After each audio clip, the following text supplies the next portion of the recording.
కర్కాటక రాశి వారికి ఫిబ్రవరి 15వ తారీఖు నుండి 28వ తారీఖు వరకు ఏ విధంగా ఉందన్న విషయాన్ని మనం ఇప్పుడు విశేషంగా తెలుసుకోవడం ప్రయత్నం చేద్దాం. కర్కాటక రాశిలో మనం చూసుకునేటప్పుడు ఏమంటే ద్వితీయ స్థానంలో మనకి కేతు యొక్క ప్రభావం కనిపిస్తోంది. అలాగే రాశికి సప్తమ భావంలో కుజుడు ఉచ్చస్థితి అయి ఉన్నాడు. అష్టమంలో మనకు రాహు, శుక్రుడు, రవి, బుధుడు 4 గ్రహాలు కూర్చున్నాయి. భాగ్యంలో శనీశ్వరుడు కనబడతాడు. అదే వ్యయంలో గురుడు యొక్క ప్రభావం కనిపిస్తుంది. ఇప్పుడు మీరు ఈ పరిస్థితిలో ఉద్యోగం చేసే ప్రయత్నాల్లో మీ చదువు సంబంధం లేని ఉద్యోగాలు మీకు వస్తాయి. అలా వచ్చినప్పుడు మన సంబంధం లేదు కదా అని వదులుకోవాల్సిన అవసరం లేదు. వస్తే మాత్రం డెఫినెట్గా జాయిన్ అవ్వడం ప్రయత్నించండి.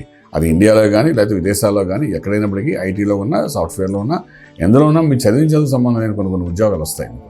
ఇది అకస్మాత్తుగా ఇలాంటి అవకాశాలు వస్తాయి. వచ్చినప్పుడు వదలకండి. అలాగే వ్యాపారం చేస్తున్న వాళ్ళకి కూడా వ్యాపారం మీరు చేస్తున్న మీ సంబంధం లేని వ్యాపారం మీరు కనెక్ట్ అవుతున్నప్పుడు మీరు యాడ్ చేసుకోండి, పర్వాలేదు.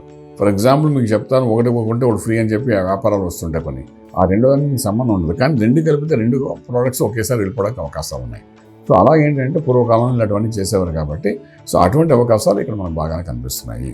శుభవార్తలు వింటారు, శుభమైన కార్యక్రమంలో పాల్గొంటారు. కానీ మీకు ఇక్కడ జరిగేది ఏంటంటే కొంతవరకు అవమానం కూడా పడే అవకాశాలు ఉన్నాయి. మీకు అష్టమ స్థానం సరిగ్గా లేదు కాబట్టి అష్టమ స్థానంలో ఉన్న గ్రహాలు, అదేవిధంగా భాగ్యంలో ఉన్న శనీశ్వరుడు, అలాగే మన సప్తమ కుజుడు వరుసగా సప్తమ, అష్టమ భాగ్య స్థానాల్లో పాపగ్రహాల యొక్క సమ్మేళనం ఎక్కువగా ఉన్నది కాబట్టి ఏ మూలంగా మీరు చూసినా కూడా మానసిక ఒత్తిడి తీసుకొచ్చడానికి, ఆరోగ్యం మీద దెబ్బకొట్టడానికి ప్రయత్నం చేస్తాయి. కాబట్టి కొంచెం జాగ్రత్తగా ఆచితూచి గమనించండి.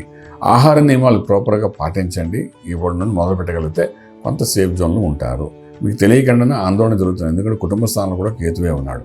సో ఏ రకంగా చూసినా అన్ని పాపగ్రహాలు ప్రాపర్గా కూర్చొని ఉన్నాయి.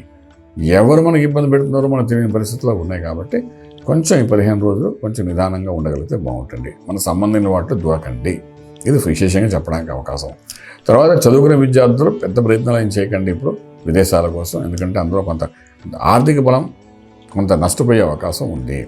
అలాగే విదేశాల్లో చదువుకుంటున్న విద్యార్థులు కూడా ఉద్యోగరీత్యా ఎవరైనా మాట ఇచ్చి నాకు ఇది ఖర్చు పెట్టాలి అలాగేమైనా అంటే మాత్రం అలాంటి ప్రయత్నాలు చేయకండి. ఎందుకంటే ఇక్కడ ఆర్థికంగా కొంత నష్టపోయే అవకాశం మీకు కనిపిస్తుంది 15 రోజుల్లో. కాబట్టి అలాగే ఇంపోర్ట్ ఎక్స్పోర్ట్ వ్యాపారాలు మిగతాలుగా ఉన్నాయి. శుభవార్తలు వింటారు, శుభకార్యంలో పాల్గొంటారు, అవమానం కూడా పడతారు. అలాగే గృహప్రవేశం, శంకుస్థాపన, భూమి పూజ ఇటువంటి కార్యక్రమాలు కూడా పడుకుంటారు. శ్రమ తప్ప ఫలితం ఏమీ కనిపించదు. దానికోసం అయ్యే ఖర్చు కూడా విపరీతంగా కనబడుతుంది 15 రోజులు అలాంటివి ఏమైనా చేస్తే కూడాను. ఓకేనా? ఇక మంత్రమే శరణ్యము. ఆరోగ్య స్థానము 7, 8, 9 స్థానాలు, 3 స్థానాల్లో కూడా పాపగ్రహాలు ఉండడం వలన 7వ ఇంట్లో ఉన్న కుజుడు ఉచ్చస్థితిలో ఉన్నప్పటికీ కూడా వైవాహిక జీవనంలో భార్యాభర్తల మధ్య జరిగే అన్యోన్యతలో ఒకరు పెద్ద నేనంటే గొప్ప అనే విషయం మీద కొట్లాట్లు, గొడవలు, చిరాకు పడే అవకాశాలు ఉన్నాయి. కాబట్టి ఈ 3ని దృష్టిలో పెట్టుకుని